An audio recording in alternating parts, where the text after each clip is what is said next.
شاید یکی از سبب‌های رسانه‌ای نبودنی یا رسانه‌ای نشدنی منصبداران تاجیک در آن باشد که ایشان کوشش میکنند که حرف خطای نگویند تا از راهبرای خود مذمت نشنوند.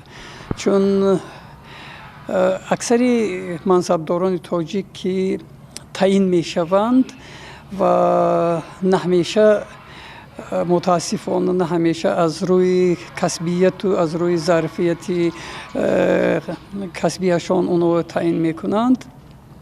بنابراین هر یک حرفی که اونو در رسانه میگویند میتواند که برای اونو سرخور باشد.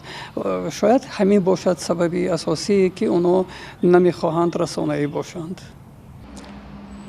یکی از عامل‌های اساسی شاید همین وزیر، همین راهبر، همین نماینده حکومتی آماده نیست و یا در سطح ضروری مثلا ساحه خود را نمیدونه.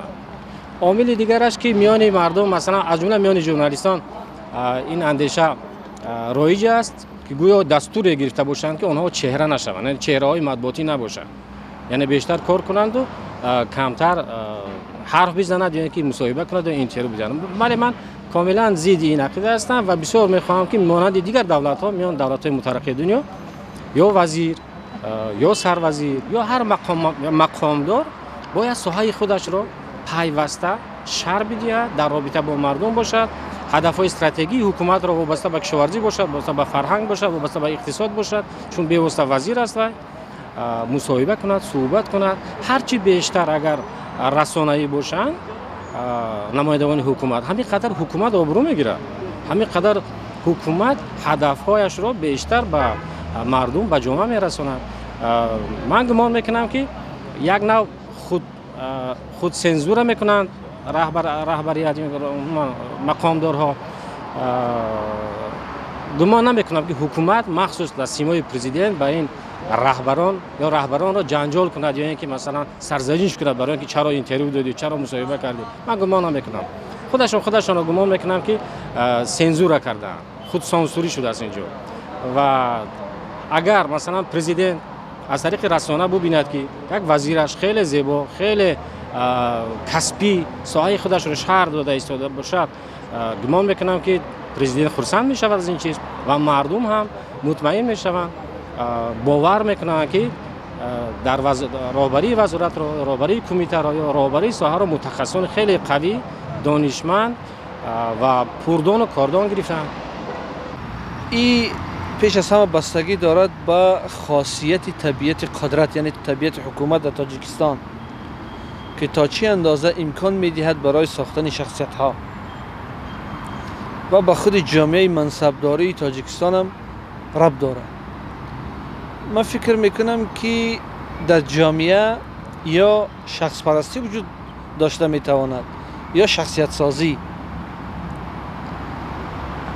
نمیتواند که هر دوی این در کنار هم وجود داشته باشد.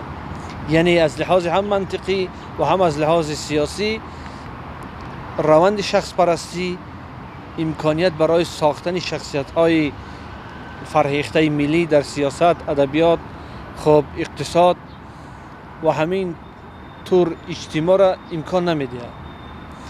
برای همین من فکر میکنم که همین شخص پرستی ناضرور و بی‌موقعی که امروز متاسفانه در تاجیکستان وجود دارد و بسیار ترویج داده می شود، باعث شده است که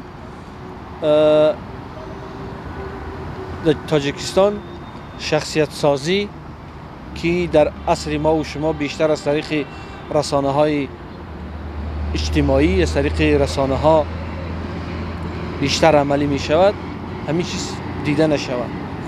از سوی دیگر من فکر میکنم که بیشتری منصبداران ما